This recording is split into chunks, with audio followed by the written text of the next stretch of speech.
Jesus Nazareno, sinasamba ka namin, pinipintuho ka namin, aral mo ang aming buhay at kaligtasan. Nuestro Padre Jesus Nazareno, iligtas mo kami sa kamatayan, ang krus mong pinamatayan ay sagisag ng aming kaligtasan. Nuestro Padre Jesus Nazareno, dinarangal ka namin. Nuestro Padre Jesus Nazareno, inulwalhati ka namin. Nuestro Padre Jesus Nazareno, inarangal ka namin. Nuestro Padre Jesus Nazareno, inulwalhati ka namin.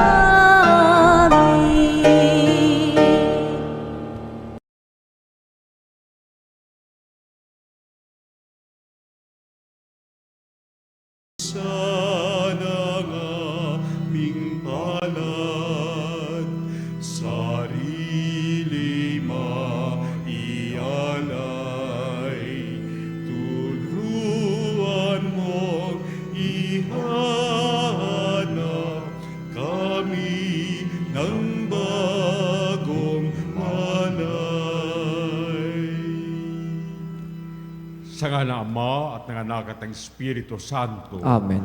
Sumainyo ang Panginoon. At sumairin. Mga kapanalig, sa ating paisimulan ng banal na misa, ating munang kilalanin ating mga kasalanan at hilingin ang awat patawad ng ating Panginoon. Inaamin ko sa makapangyarihan Diyos At sa inyo mga kapatid, naluba ako nagkasala sa isip, sa salita at sa gawa, at sa aking pagkukulang. Kaya isinasamo ko sa mahal na Birheng Maria, sa lahat ng mga anghel at mga banal, at sa inyo mga kapatid na ako'y ipanalangin sa Panginoong ating Diyos. Kaawaan tayo makapangyarihan Diyos, patawarin tayo sa ating mga kasalanan at patubayan tayo sa buhay na walang hanggan. Amen. Panginoon, kaawaan mo kami. Panginoon, kaawaan mo kami. Kristo, kaawaan mo kami. Kristo, kaawaan mo kami. Panginoon, kaawaan mo kami. Panginoon, kaawaan mo kami. Manalangin tayo. Ama naming makapangyarihan, tunghayan mo ang iyong sumasambang sambayanan upang sa papakasakit na kusa naming pinagtitiisan ay magdulot ng kabutihan sa aming kalooban at gawang mapagmalasakit sa aming ugalit asal. Sa umagitan ni Jesucristo, kasama ng Espiritu Santo, magpasawalang hanggan. Amen. Pagbasa mula sa aklat ni Propeta Jonas.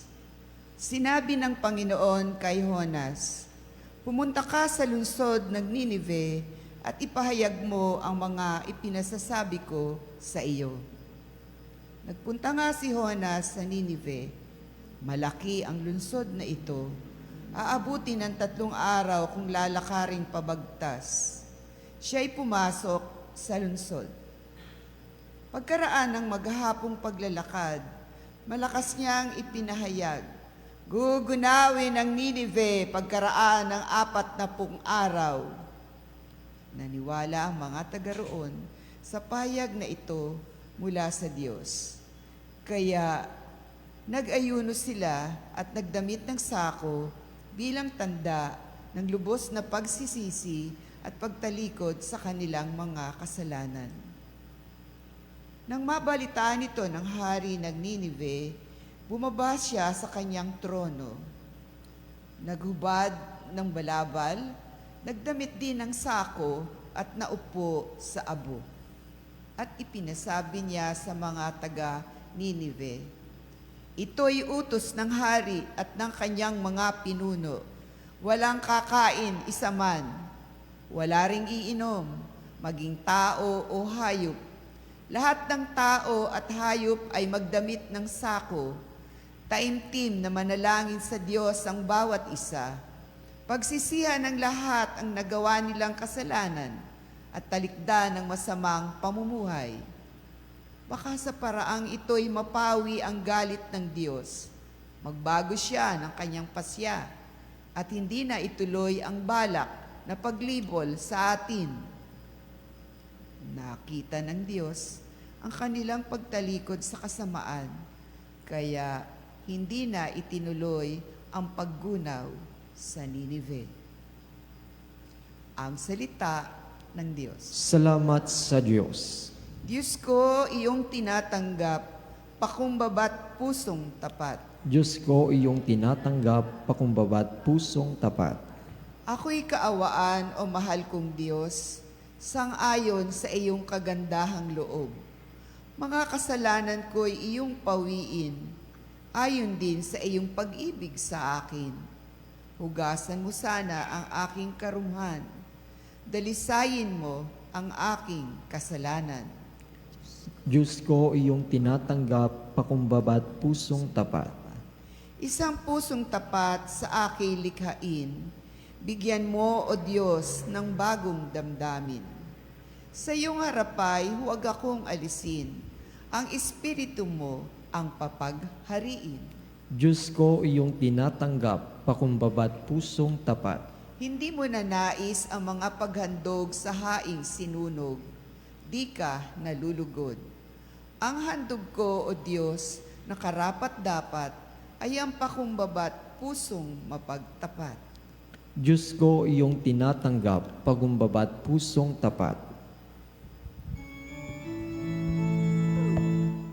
Luwalhati at papuri, Panginoong Hesu Kristo. Luwalhati at papuri, Panginoong Hesu Kristo. Sumainyo ang Panginoon. At sumairin. Ang mabuting balita ng Panginoon ayon kay San Lucas. Papuri sa iyo, Panginoon.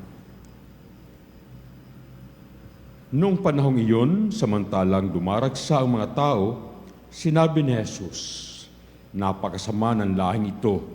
Naghahanap sila ng palatandaan mula sa langit, subalit walang ipakita sa kanila maliban sa palatandaang inilalarawan ng nangyari kay Jonas.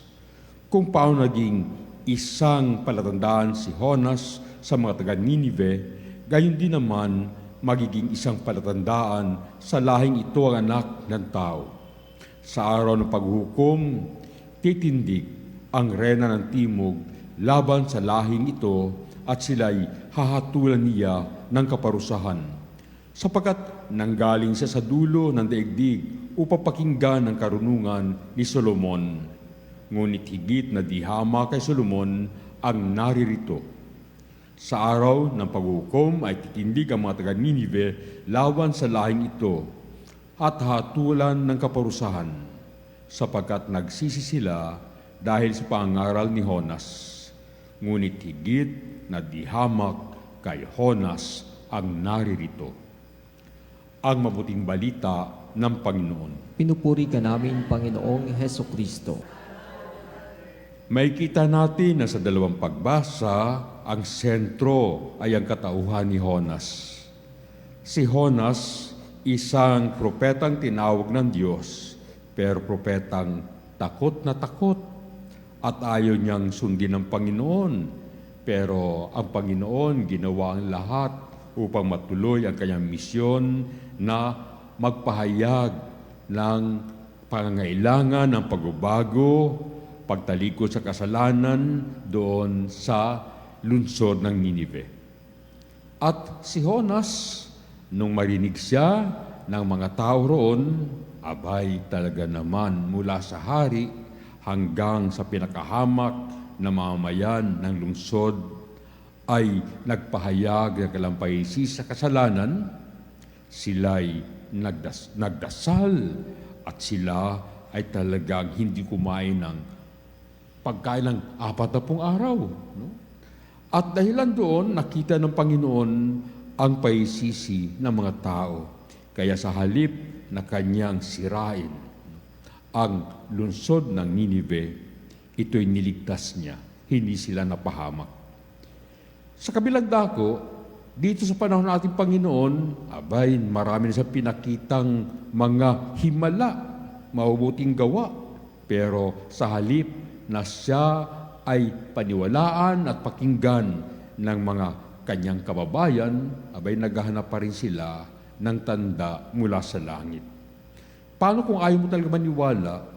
Anuman ang ipakita mo, anuman ang gawin mo, yung taong ayaw maniwala ay siguradong hindi may niwala. Hindi siya maniniwala sapagkat buo na ang loob niya na huwag maniwala. At dahilan dito ang Panginoon nagsabi sa kanila, ang tanda ni Jonas ang kailangan ninyong tandaan nang sa ganon makita niyo ang katotohanan.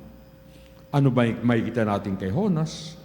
Na sa kabila siguro ng kanyang paiging takot na propeta, kanyang mahina, dahil siya'y pinakinggan ng mga taga-Ninive na ligtas ang bayan. Na para sinasabi ng Panginoon, kung may niwala lang kayo, malalayo rin kayo sa kapahamakan. Hindi rin kayo maisira bilang isang bayan.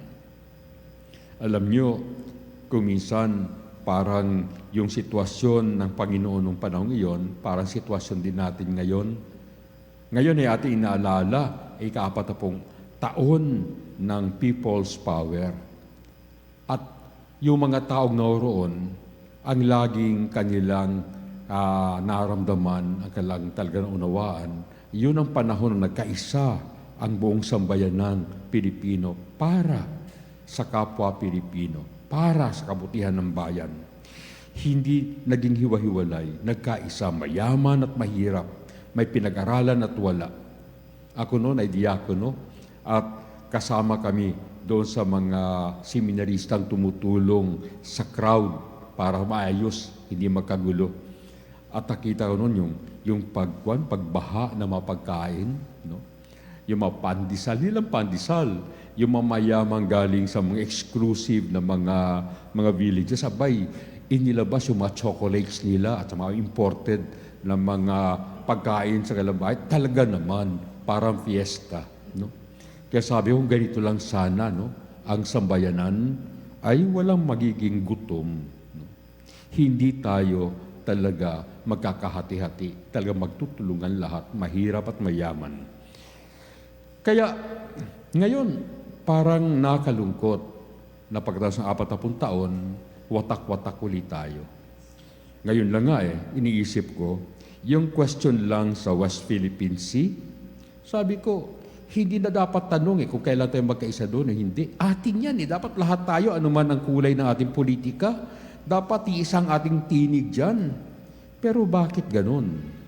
At ang nakatuwa pa, kung sino yung nandoon sa kabilang panig ng political spectrum, sila na dating sumusuporta sa dating presidente, sila rin ang sumusuporta sa China at kumakalaban sa posisyon ng ating bayan. Bakit ang nangyayari? Nasaan ang paghahanap ng kabutihan sa ating bayan? Nasaan ang paghahanap ng katotohanan? Ano pa talaga ang naghahari sa kalooban ng bawat isa?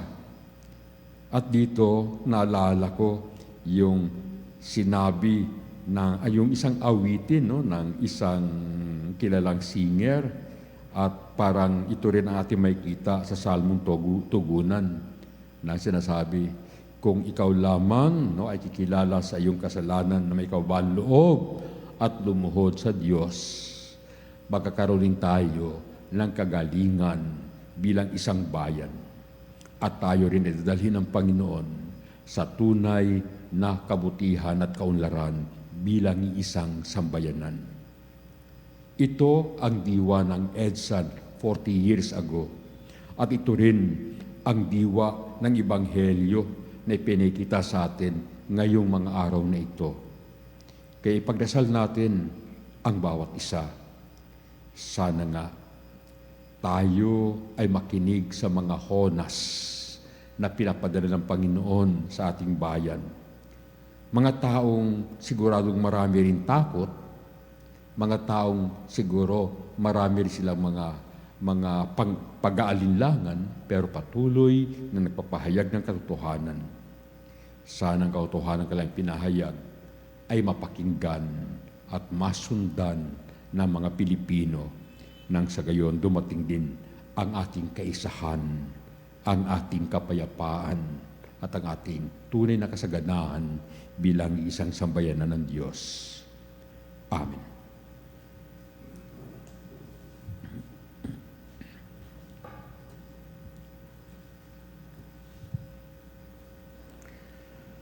Natuklasan ni Jonas na hindi maaring takasan ang Panginoon. Tumawag tayo ngayon sa Diyos Ama upang hingin ang biyaya ng pabagong buhay at matatag na paitiwala sa panawagan ni Kristo na magsisi sa kasalanan. Ang ating tugon, Panginoon, dinggin mo ang aming panalangin. Panginoon, dinggin mo ang aming panalangin. Ang mga pinuno ng simbahan naway maging puspusan sa kanilang pangaral ng mensahe ng Diyos tungkol sa pagsisisi sa kasalanan sa mga naghahanap sa Panginoon ng buong puso. Manalangin tayo sa Panginoon. Panginoon, dinggin mo ang aming panalangin. Ang panahong ito, naway maging pagkakataon ng pagbabago at pagbabalik loob sa Diyos. Manalangin tayo sa Panginoon. Panginoon, dinggin mo ang aming panalangin. Tulad ng mga mamamayan ng Ninive, naway itakwil natin ang masasamang gawi at lumapit sa Diyos ng may kababaang loob at pagsisisi. Manalangin tayo sa Panginoon. Panginoon, dinggin mo ang aming panalangin. Ang mga may sakit, naway makadama ng kapanatagan at pagmamahal mula sa mga nangangalaga sa kanila. Manalangin tayo sa Panginoon. Panginoon, dinggin mo ang aming panalangin. Sa ilang sandali ng katahimikan, ipanalangin natin ang kagalingan at natatanging kahilingan ng ating mga Eucharistic advocates.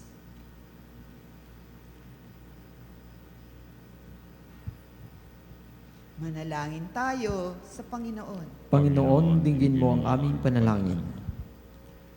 Ama namin, ibinigay mo ang simbolo ni Jonas bilang pahiwatig sa pagdating ng iyong anak, kung paanong simula sa kawalang hanggan ay niloob mo ang kanyang muling pagkabuhay.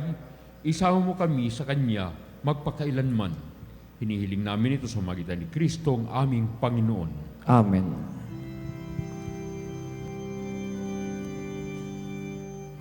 Kunin at tanggapin ang alay na ito, mga biyayang nagmula sa pagpapala mo. Tanda ng bawat pusong pagkatinibig.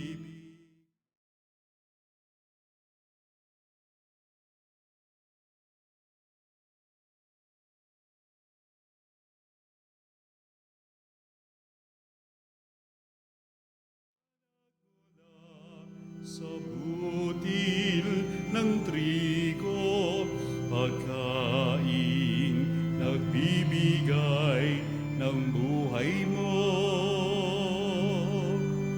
At alak na nagmula sa isang tangkay na ubas, inuming nagbibigay lakas.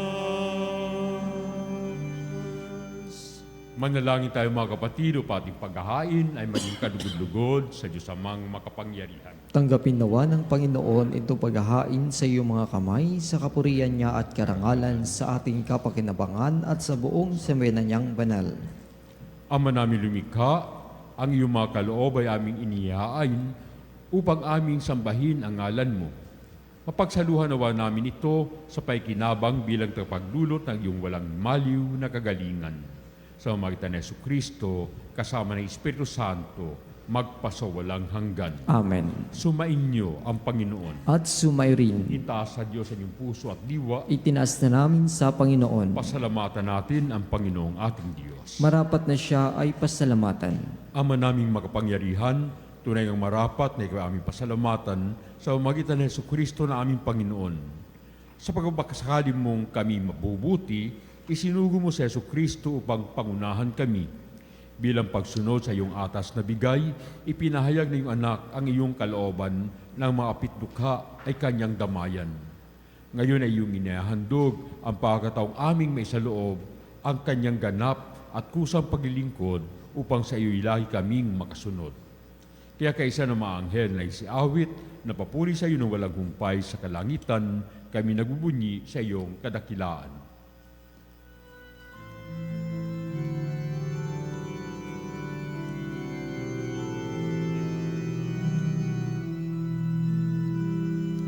Santo, Santo, Santo, Panginoong Diyos, napupuno ang langit at lupa ng kadakilaan mo. Hosana, Hosana.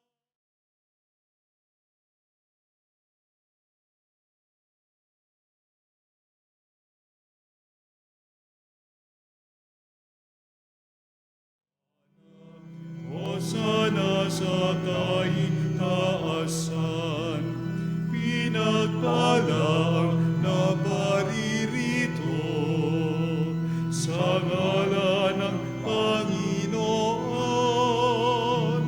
Hosana, Hosana, Hosana sa kaitaasan. Hosana, Hosana, Hosana sa kaitaasan.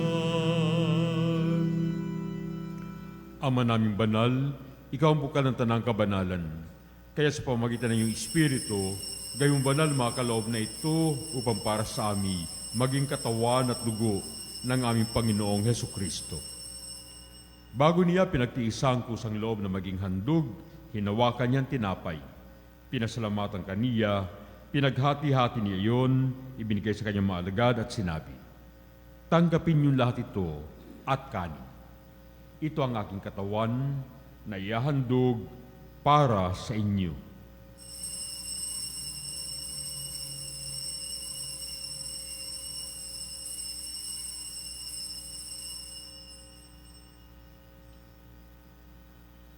Gayon din naman matapos ang hapunan, hinawakan niya ang kalis. Muli kayang pinasalamatan, iniabot ito sa kanyang mga alagad at sinabi, "Tanggapin niyong lahat ito at inumin. Ito ang kalis ng aking dugo, ang dugo ng bago at walang gantipan na ibubuhos para sa inyo at para sa lahat sa ipagpatawad ng mga kasalanan. Gawin niyo ito sa pag-aalaala sa akin."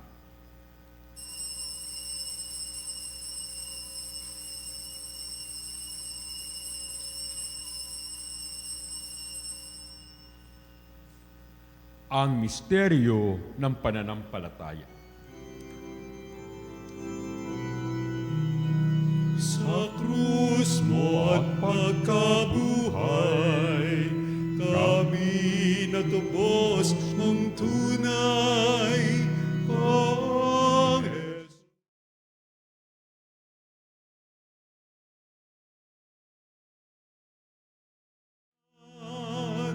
Pang Jesus, naming mahal, ngayon at magpakailanman.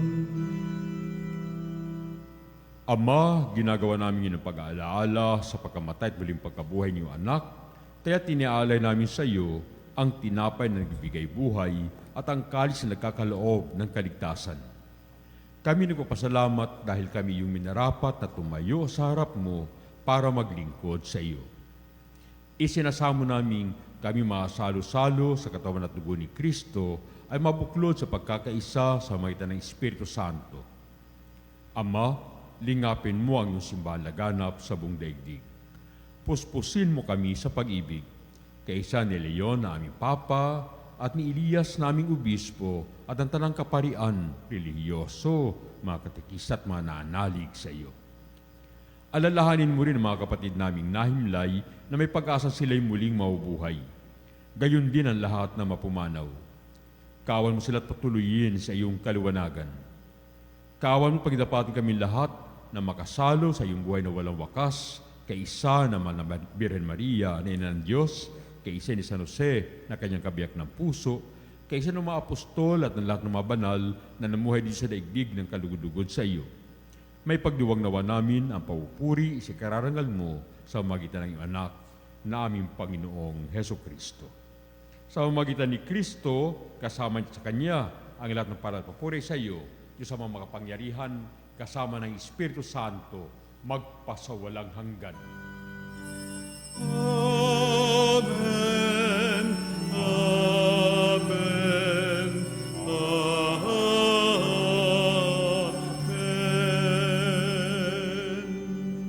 Ngayon, bilang isang sambayanan ng Diyos na tinatawag niya na magbagong buhay at bumalik sa kanyang pagmamahal at iawitin ang Ama namin. Ama namin, sumasalangit ka, sambahin ang ngalan mo, mapasa amin ang kaharian mo, sundin ang loob mo, dito sa lupa, para lang sa langit. Bigyan mo kami ngayon ng aming kakanin sa araw-araw. At patawarin mo kami sa aming mga kasalanan, para ng pagpapatawad namin sa nagkakasala sa amin. At huwag mo kami ipahintulot sa tukso, at iadya mo kami sa lahat ng masama. Hinihiling namin kami adya sa lahat ng masama, pagkalooban ng kapayapaan araw-araw, iligtas sa kasalanan at ilayo sa lahat ng kapahamakan, samantalang aming pinahanabikan ang dakilang araw ng pagpapahayag ng tagapagligtas naming si Yesu Kristo. Sapagkat iyo ang kaharian, kapangyarihan at ang kapurihan magpakailanman. Amen. Panginoong Yesu Kristo, sinabi mo sa iyong mga apostol, kapayapaan ang iniiwan ko sa inyo, ang aking kapayapaan ang binibigay ko sa inyo. Tunghayan mo ang aming pananampalataya at ang aming pagkakasala. Pagkalooban mo kami ng kapayapaan pagkakaisa, ayon sa iyong kalooban, kasama ng Espiritu Santo, magpasawalang hanggan. Amen. Ang kapayapaan nating Panginoon ay laging sumainyo lahat. At sumairin. Magbigayan ng tanda ng kapayapaan. Kapayapaan po sa bawat isa. Kordero ng Diyos na nag-aalis ng mga kasalanan ng sanlibutan, maawa ka sa amin.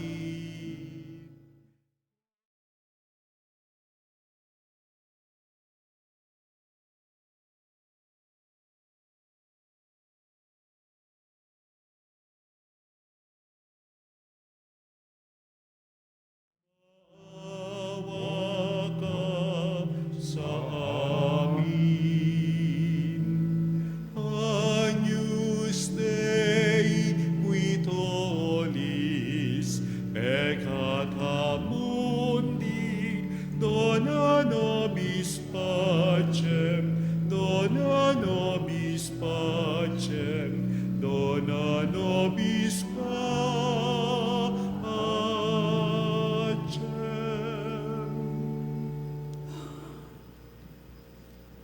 Ito ang kordero ng Diyos. Ito siya nag-aalis ng mga kasalanan sa libutan. Mga palad ang mga tinatawag sa piging ng kordero. Panginoon, hindi ako karapat-dapat na magpatuloy sa iyo, ngunit sa isang salita mo lamang ay gagaling na ako.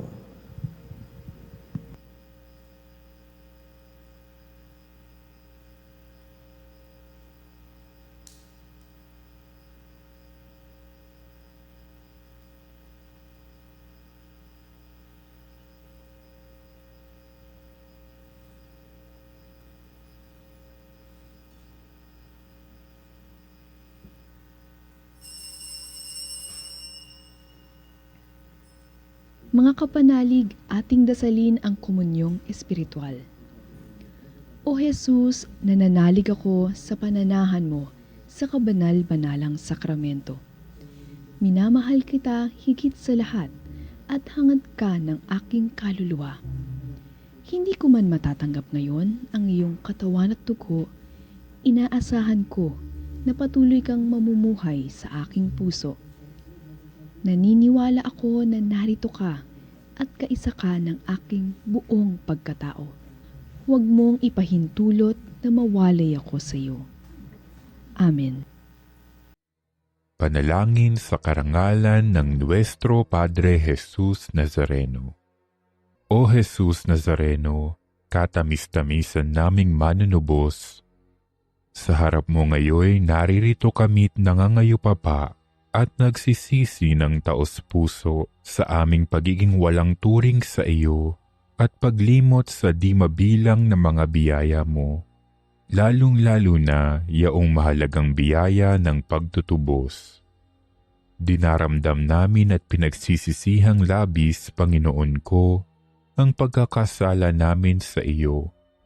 Ikinalulungkot namin ang pagiging dahilan ng pagpapasan mo ng krus na iyan sa gitna ng mga hirap at kapaitan, hanggang sa inihandog mo ang iyong buhay sa bundok ng Kalbaryo, sa pagkaibig mo lamang na matubos kami at ang sangkatauhan mula sa sala. Pakabanalin mo, O Panginoon, ang aming pagnanais at ipagtanggap mo sa amin ang iyong biyaya. Maging tagapamagitan nawa ang iyong ina, ang kalinis-linisang Birheng Maria.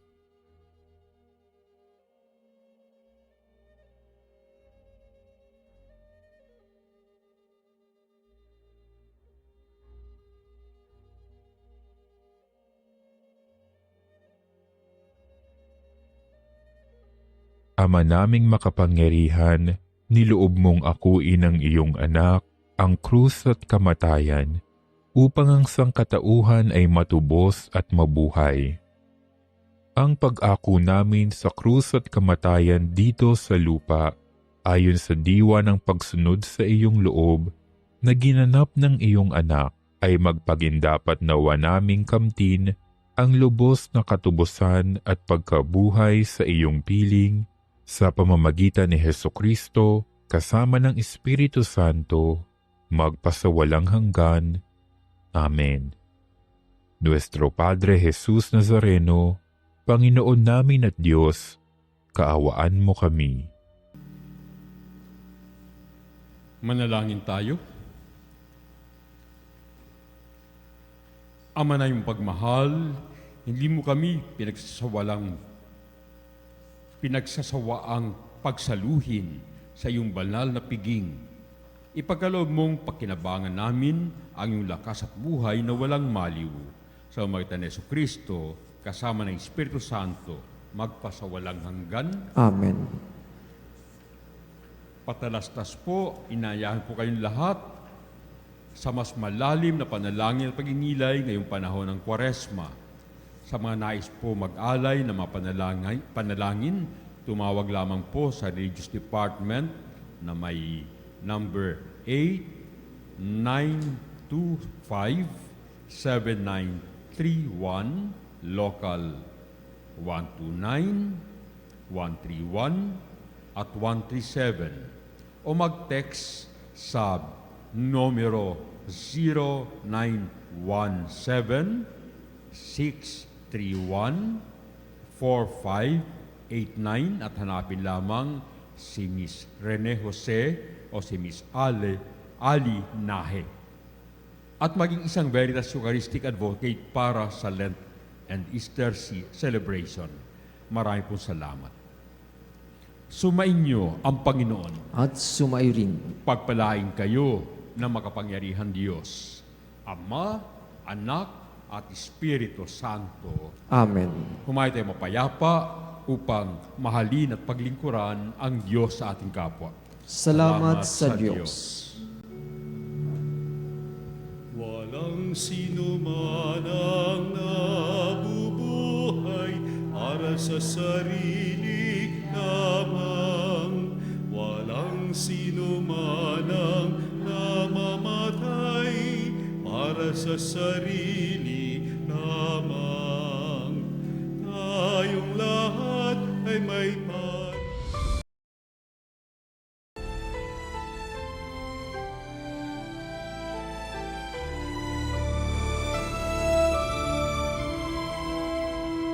Nuestro Padre Jesús Nazareno, sinasamba ka namin, pinipintuho ka namin, aral mo ang aming buhay at kaligtasan. Nuestro Padre Jesus Nazareno, iligtas mo kami